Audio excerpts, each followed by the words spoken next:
Sa ngalan ng Ama, ng Anak at ng Espiritu Santo, Amen. sumainyo ang Panginoon. At sumainyo rin.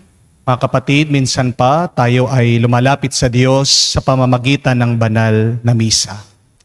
Hindi natin maiiwasan sa ating buhay na tayo ay mabibigo sa ating mga ginagawa.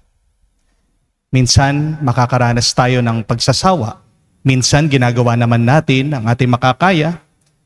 Pero nakikita natin na walang bunga ang ating kapaguran. Mga kapatid, sa mga pagkakataon na ito, huwag natin hayaan na tayo ay malungkot at mawalan ng pag-asa. Napakahalaga na pinapaalala sa atin ng Ebanghelyo na kung tayo ay nakakaranas man ng kawalan, ng lakas, ng lungkot, ng pagod, palagi tayong magbalik loob sa Diyos. Buksan natin ang ating isip, puso kay Jesus. Makinig tayo sa kanyang salita. Dahil ang salita ng Diyos ang magpapalakas sa atin, ang salita ni Jesus ang maggagabay sa atin, at ang salita ni Kristo ang magbibigay sa atin ng panibagong buhay at ng tagumpay. Sa mga pagkakataon na kung saan nakalimutan natin na makinig sa salita ng Diyos, hilingin natin muli ang kanyang awa para tayo ay maging karapat-dapat na makatanggap sa mga banal na misteryo. Hinaamin ko Sa makapangyarihang Diyos at sa inyo mga kapatid, na lubha kong nagkasala sa isip, sa salita, sa gawa at sa aking pagkukulang. Kaya isinasamo ko sa mahal na Birheng Maria, sa lahat ng mga anghel at mga banal, at sa inyo mga kapatid, na ako'y ipanalangin sa Panginoong ating Diyos. kaawaan tayo ng makapangyarihang Diyos, patawarin tayo sa ating mga kasalanan, patnubayan tayo sa buhay na walang hanggan. Amen. Panginoon, kaawaan mo kami. Panginoon, kaawaan mo kami. Kristo, kaawaan mo kami. Kristo, kaawaan mo kami. Panginoon, kaawaan mo kami. Panginoon, kaawaan mo kami. Manalangin tayo. Ama naming makapangyarihan, tanang pinakamabuti iyong tinataglay. Gawin mo sa aming kalooban, manuot, ang pag-ibig sa iyong ngalan, dakila at bantog, upang sa pag-unlad ng aming pagsunod sa pananampalatayang iyong pinagkaloob, mapagyaman mo ang kabutihang iyong inihandog, at ang iyong pinagyaman ay mapanatili mong lubos. Sa iyong pagsubaybay sa amin at pagkupkop sa pamamagitan ni Jesucristo, kasama ng Espiritu Santo, magpa sa walang hanggan. Amen. Pagbasa mula sa unang sulat ni Apostol San Pablo sa mga taga-Korinto. Mga kapatid, huwag dayain ni numan ang kanyang sarili. Kung may nag-aakalang siya'y marunong ayon sa sanlibutan ito, ibilang niyang siya'y mangmang upang maging tunay na marunong. Sapagkat ang karunungan ng sanlibutan ito ay kamangmangan sa paningin ng Diyos. Ganito ang sinasabi sa kasulatan, hinuhuli niya ang marurunong sa kanila na ring katusuhan. Gayon din, alam ng Panginoon na ang iniisip ng marurunong ay walang kabuluhan. Kaya't huwag ipagmalaki ni numan ang nagagawa ng tao. Ang lahat ay inyo, si Pablo, si Apolos, at si Pedro. Ang sanlibutan ito, ang buhay, ang kamatayan, ang kasulukuyan, at ang inaharap. Lahat ng ito'y sa inyo, at kayo'y kay Kristo, at si Kristo namay sa Diyos. Ang salita ng Diyos. Salamat sa Diyos. Ang daigdig lahat doon, ang may-ari ating puon. Ang daigdig lahat doon, ang may-ari ating puhon. Ang buong daigdig lahat ng naroon, ang may-ari ang Diyos ating Panginoon. Ang mundo'y natayo at yaong sandigay, ilalim ng lupa, tubig kalaliman. Ang daigdig lahat doon, ang may-ari ating puon. Sino ang marapat umahon sa burol? Sa burol ng puon, sino ngang ahahon? Sinong papayagang pumasok sa templo? Sinong tutulutang pumasok na tao?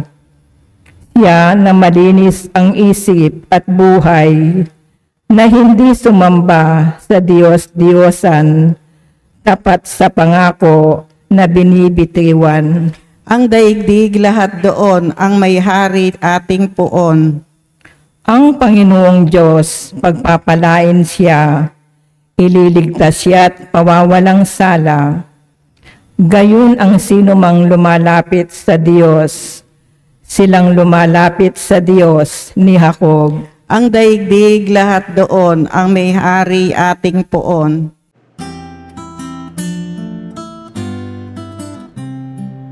Alleluia, alleluia, alleluia, alleluia, alleluia, alleluia, alleluia, alleluia, alleluia, alleluia, alleluia. Sumunod kayo sa akin at kayo'y aking gagawing katambal ko sa tungkulin. Aleluya, aleluya. Sumainyo ang Panginoon. At sumainyo rin. Ang mabuting balita ng Panginoon ayon kay San Lucas. Papuri sa iyo, Panginoon. Nung panong yun, nakatayo si Jesus sa baybayin ng lawa ng Genesaret. Pinagkalipumpunan siya ng napakaraming tao na ibig makarinig sa salita ng Diyos. May nakita siyang 2 bangka sa baybayin. Nakalunsad ng ang mga mangingisda at naguhugas ng kanilang mga lambat. Lumulan siya sa isa sa mga bangka at hiniling kay Simon na may-ari nito na ilayo ng kakaunti sa tabi. Naupo siya sa bangka at nangaral sa mga tao. Pagkatapos siyang magsalita ay sinabi niya kay Simon, "Pumalaot kayo at ihulog ang mga lambat upang manghuli." Sumagot si Simon, "Guro, magdamag po kaming nagpagod at wala kaming nahuli. Ngunit dahil sa sinabi ninyo, ihuhulog ko ang mga lambat." Gayon nga ang ginawa nila at sa dami ng kanilang huli ay halos magkasira-sira na ang kanilang mga lambat. Kaya't kinuwayan nila ang kanilang mga kasamahang nasa ibang bangka upang magpatulong. At lumapit naman ang mga ito, na puno ang 2 bangka na halos lumubog. Nang makita iyon ni Simon Pedro, siya'y nagpatira pa sa paanan ni Jesus at nagsabi, "Lumayo po kayo sa akin, Panginoon, sapagkat ako'y makasalanan." Nang gilalas siya at ang kanyang mga kasama dahil sa dami ng kanilang huli. Gayon din sina Santiago at Juan, mga anak ni Zebedeo, na mga kasosyo ni Simon. At sinabi ni Jesus kay Simon, "Huwag kang matakot, mula ngayon, mamalakaya ka ng mga tao." Nang maitabi na nila ang kanilang mga bangka, iniwan nila ang lahat at sumunod kay Jesus. Mga kapatid, ang mabuting balita ng ating Panginoon. Pinupuri ka namin, Panginoong Jesucristo. Magandang araw po muli sa inyong lahat. Experience is the best teacher. Narinig nyo na po ba yon? Ang tanong ko, naniniwala po ba kayo dun sa kasabihan na yon? Experience is the best teacher. Ang karanasan ang pinakamagaling na guro o tagapagturo natin. Kung ako po ang tatanungin, hindi po ako naniniwala doon. For me, experience is not the best teacher. Bakit po? Kasi ang dami na po mga tao ang may karanasan. Pero bakit hindi sila natututo? Ang dami po nating nararanasan. Pero bakit hindi tayo nagiging mas marunong? If experience is really the best teacher, why do a lot of people repeat their mistakes in life? Halimbawa po, ang dami po mga tao nagbo-board exam. Pero bakit hindi lahat pumapasa? Meron dyan mga 5 ulit na nag-exam, na sumubok. Pero paulit-ulit pa rin na bumabagsak. Alam naman ng mga iba sa inyo na pag kumain sila ng munggo, sasakit ang kanilang mga paa. Pero pag nakita na yung nilutong munggo, natatakam, kakain at kakain pa rin. Anong sasabihin? Bahala na.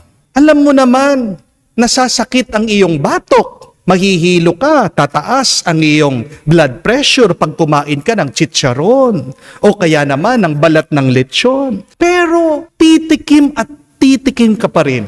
Kakain at kakain ka pa rin. Anong sasabihin ng iba? May gamot naman. Pero ganun pa rin, magkakasakit at magkakasakit pa rin. Kung totoo po na experience is the best teacher, bakit po ang daming natatalo sa sugal, sa kasino, sa sabong, o kahit na po sa stock market? Meron po dyan, paulit-ulit nang natalo sa cryptocurrency. Sinasabi, ako'y mananalo, ako'y kikita, yayaman ako, basta't isang panalo lang, babawi ako.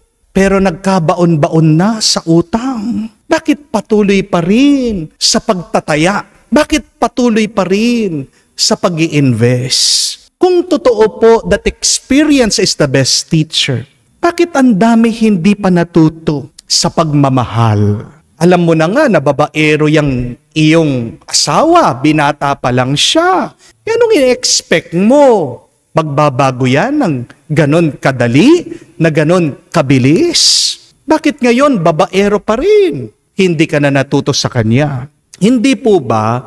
Ang dami nating karanasan. Pero bakit wala tayong karunungan? Ang problema po kasi, meron tayong nararanasan. Pero hindi natin ito pinag-aaralan. Hindi natin ito pinagmumunihan. My dear friends, remember this. The correct belief should be reflected experience is the best teacher. Evaluated experience gives us wisdom. Ang karanasan na hindi mo pinag-aaralan ay walang ibibigay sa'yo na karunungan. Tingnan niyo po ang mga alagad sa ating nabasang ebanghelyo, sa ating narinig na mabuting balita. Buong gabi daw na nangingisda na sila Pedro, sila San Andres, San Juan, Santiago, pero wala daw silang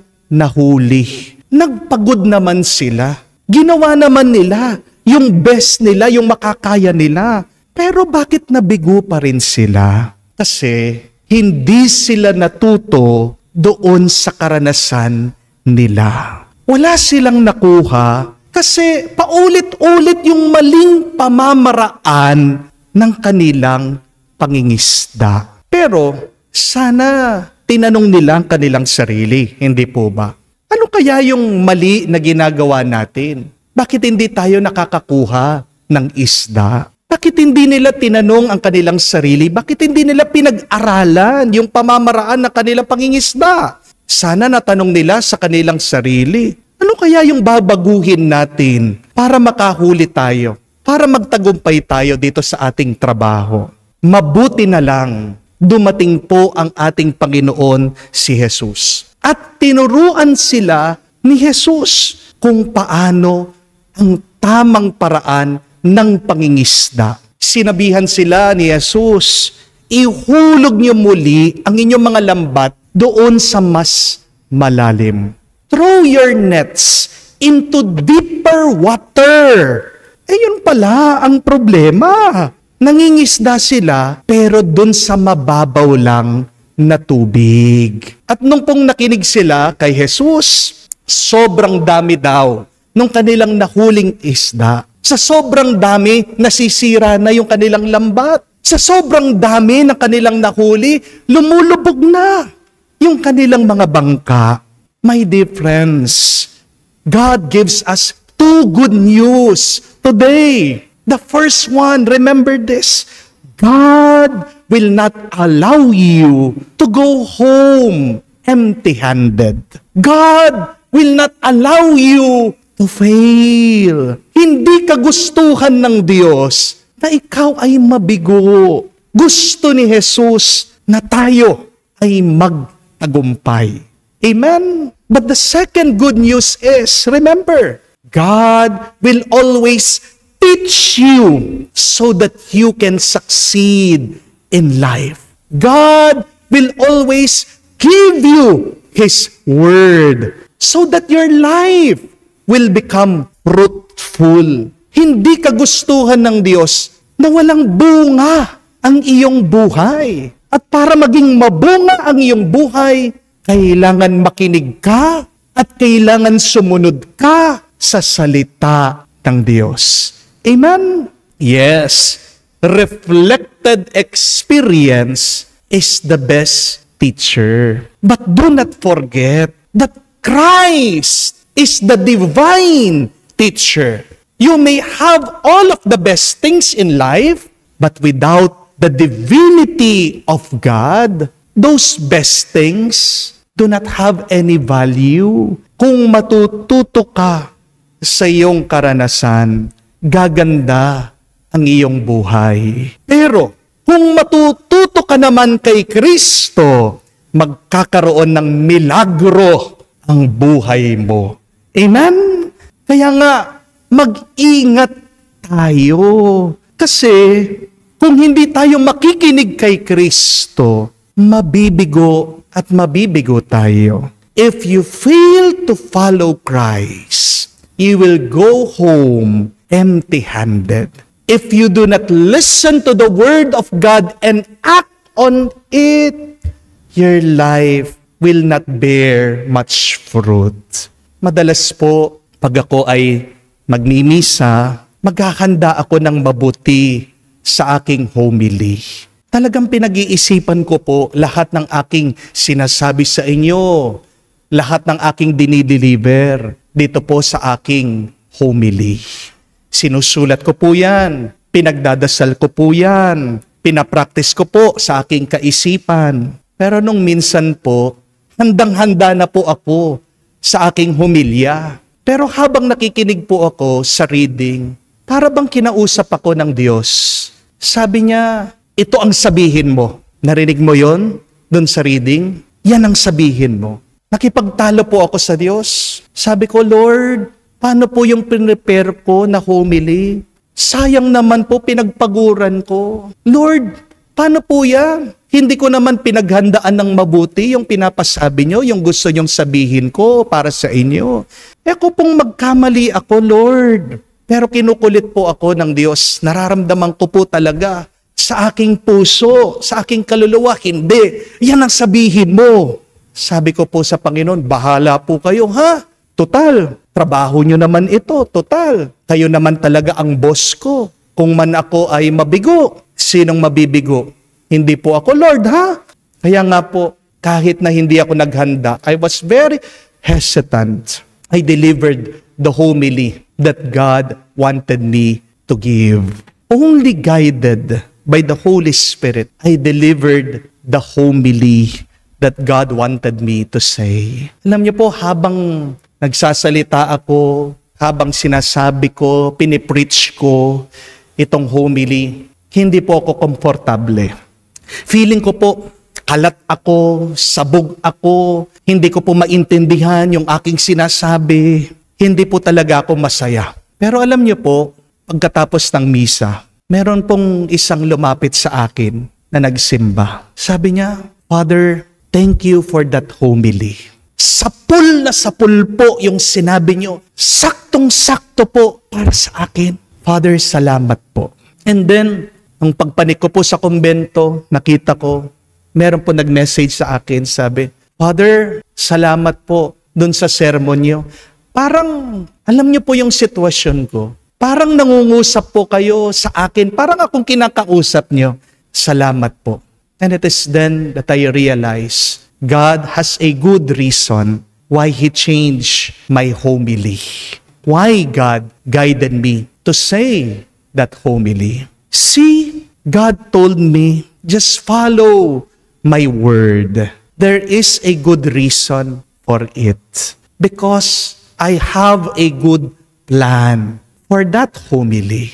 Kaya nga po, pag gumagawa ko ng homilya, palagi kong tinatanong sa Diyos, O Lord, anong gusto mong sabihin ko para sa iyo, para sa mga taong minamahal mo? Alam niyo po, magandang tanong din yan, araw-araw, pag nagdadasal po tayo. Sabihin natin, wag nating kalimutan, Panginoon, anong gusto mong gawin ko ngayon? Lord, what do you want me to do today? What is your will? Mga kapatid, gawin natin ang tinuturo ng Diyos. At magkakaroon ka ng milagro sa buhay mo. Remember, experience will teach you. And yet, it is always God's word that will bless you. We pray in this Mass. May we learn from our experiences, but allow God to guide you. Follow Jesus' command. Always, every day. And you will see, you will become a lot better, holier, and happier. Amen.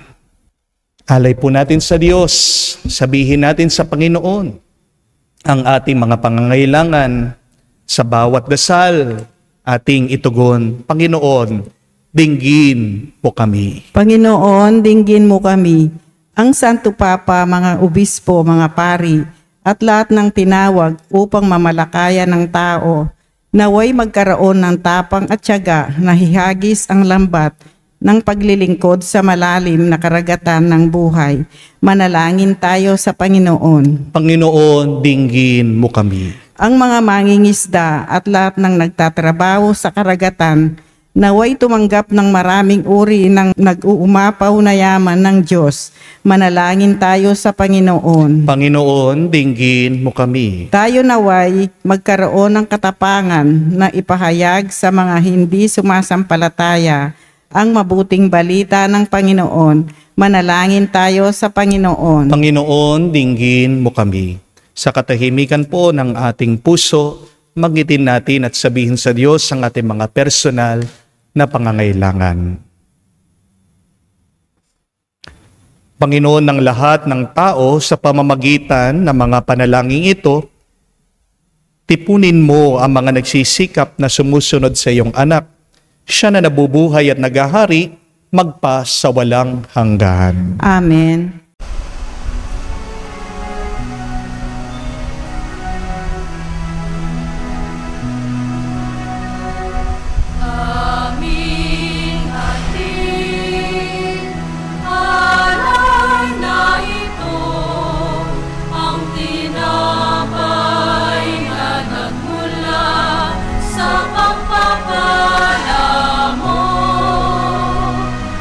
At tanggapin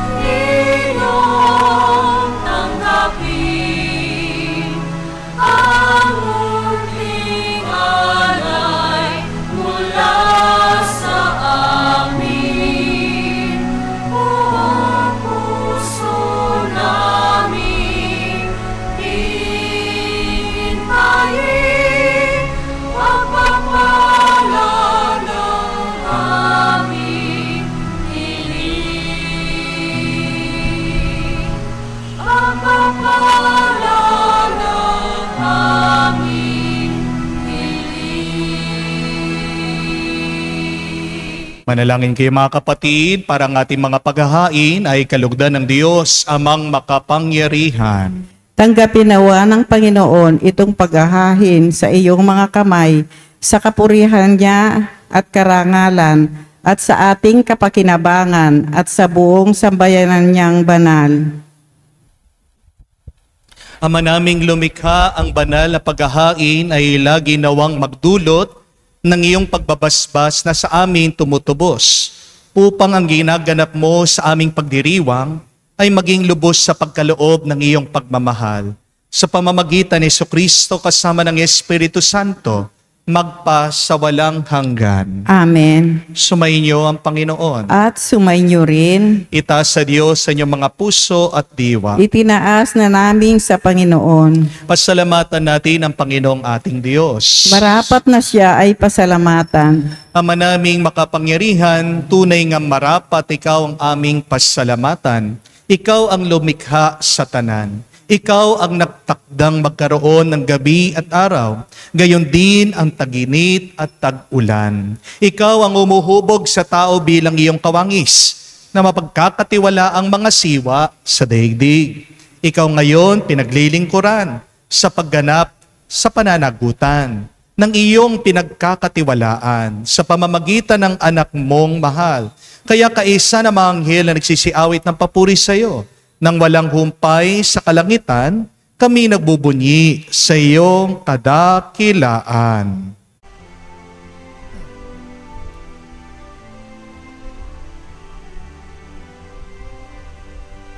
Santo, Santo, Santo, Panginoong Diyos ng mga hukbo, napupuno ang langit at lupa ng kadakilaan. Hosana, Hosana, sa kaitaasan, pinagpala ang naparirito sa ngalan ng Panginoon. Hosana, Hosana, sa kaitaasan. Hosana, Hosana, sa kaitaasan.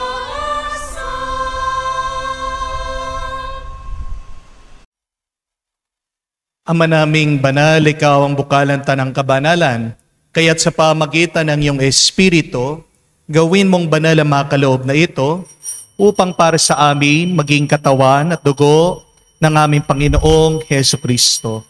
Bago niya pinagtiis ang kusang loob na maging handog, hinawakan niyang tinapay, pinasalamatan kanya, pinaghati-hati niya yon, inabot sa kanyang malagad at sinabi, "Tanggapin ninyong lahat ito at kanin.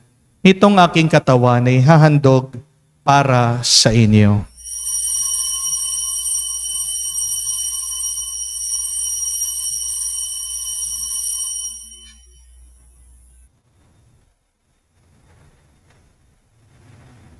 Gayon din naman, matapos ang hapunan, hinawakan niya ang kalis, muli kanyang pinasalamatan, inabot niya ang kalis sa kanyang malagad at sinabi, "Tanggapin ninyong lahat ito at inumin. Itong kalis ang aking dugo, ng bago at walang hanggan tipan. Ang aking dugo na ibubuhos para sa inyo at para sa lahat, kay pagpapatawad ng mga kasalanan. Gawin ninyo ito sa pag-alaala sa akin."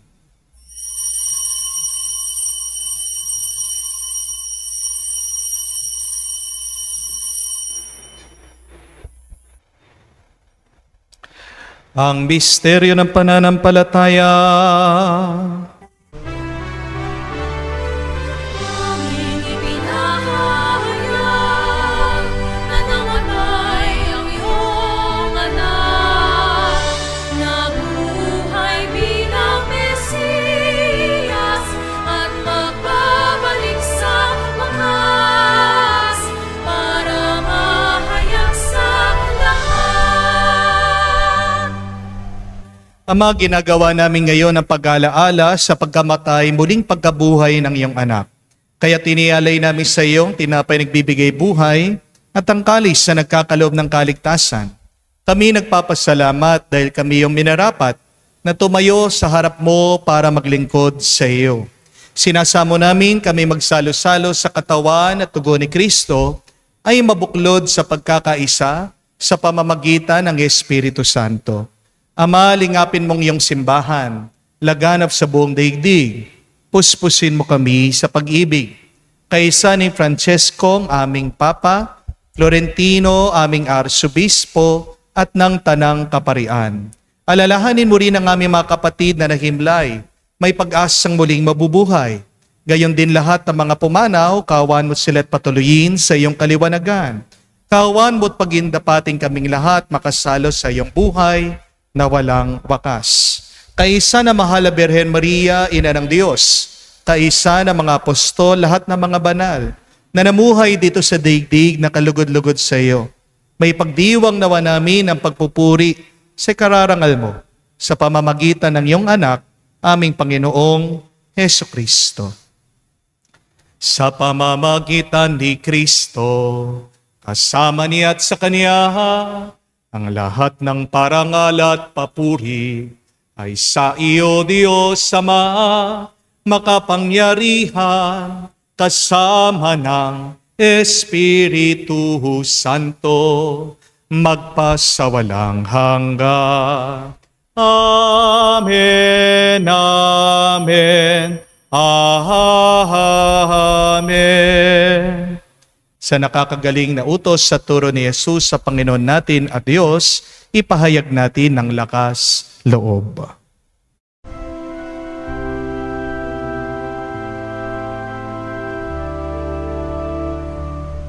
Ama namin, sumasalangit ka, sambahin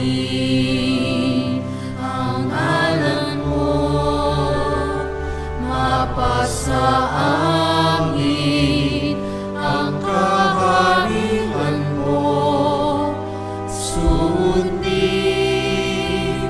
ang loob mo dito sa lupa, para lang sa langit.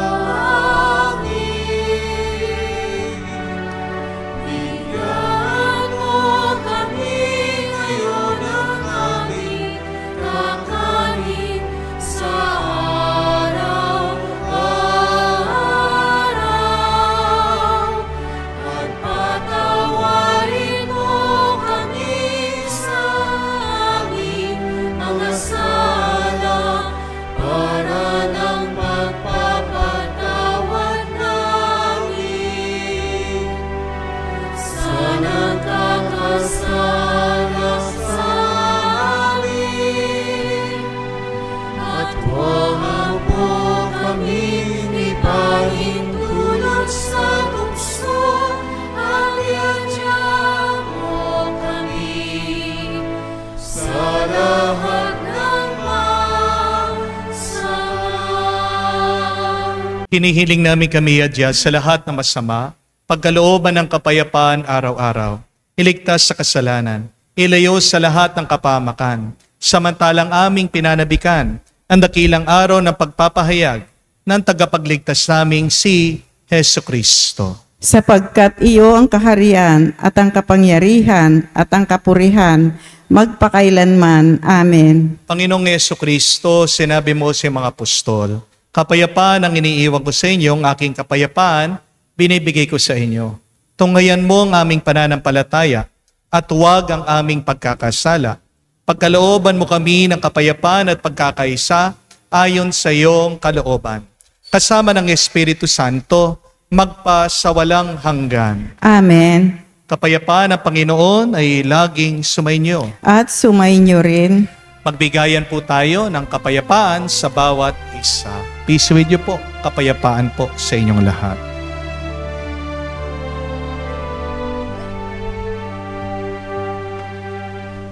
Kordero ng Diyos na nag-aalis ng mga kasalanan ng sanlibutan, maawa ka sa amin.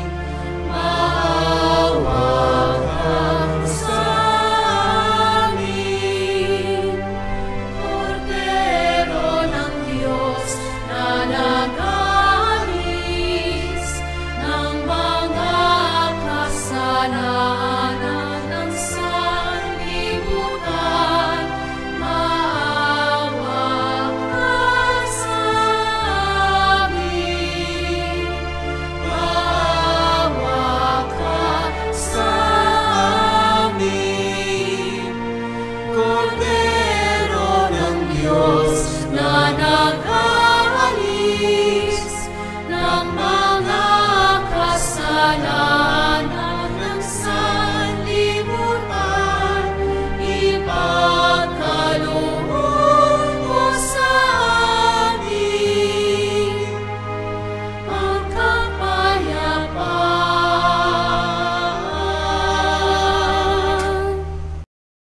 Mga kapatid, naririto ang ating Panginoong Jesucristo, ang Kordero ng Diyos, nag-aalis sa mga kasalanan ng sanlibutan.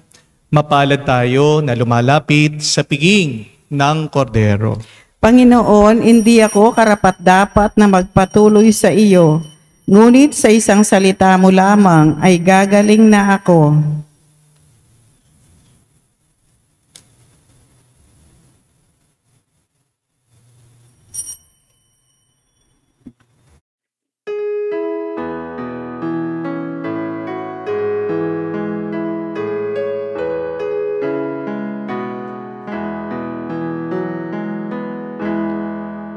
Tinanggap ko ang buhay na Diyos, puso ko ay nakalahak. Tinanggap ko ang buhay na Diyos, puso ko ay natuwa. Tinapay siya ng buhay, hinati at binigay para mambigay buhay. Huwag mangamba kailanman. Tinanggap ko buhay na Diyos, puso ko ay nagalak. Tinanggap ko buhay na Diyos, puso ko ay natuwa.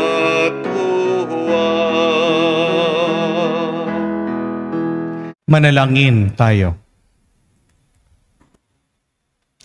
Ama naming mapagmahal, kami nagsalo-salo sa pagkain mong bigay, ay humihiling ng lakas mong inilalaan upang ang kagandahang loob namin madagdagan sa paglilingkod namin sa iyong kadakilaan na nagpapaalab sa pag-ibig namin sa kapwa-tao sa pamamagitan ni Jesucristo kasama ng Espiritu Santo magpa sa walang hanggan. Amen.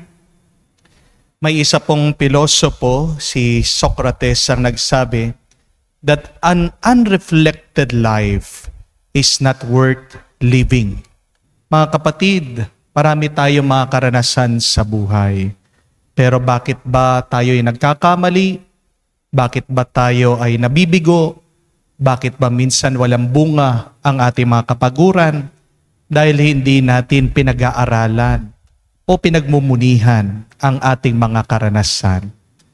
Mga kapatid, maganda na bago man tayo matulog, ay isipin natin ang nakaraan na araw.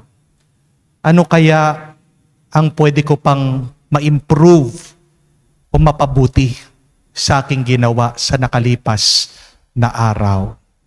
Di po ba kagustuhan natin na tayong lahat ay maging mas masaya, mas maging mabuti ang ating pagkatao? You can never be happy, you can never be good if you do not try to improve yourself. And how can you be better? You improve on your mistakes. You learn from your mistakes. At huwag nating kalimutan na magpaturo tayo palagi sa Diyos.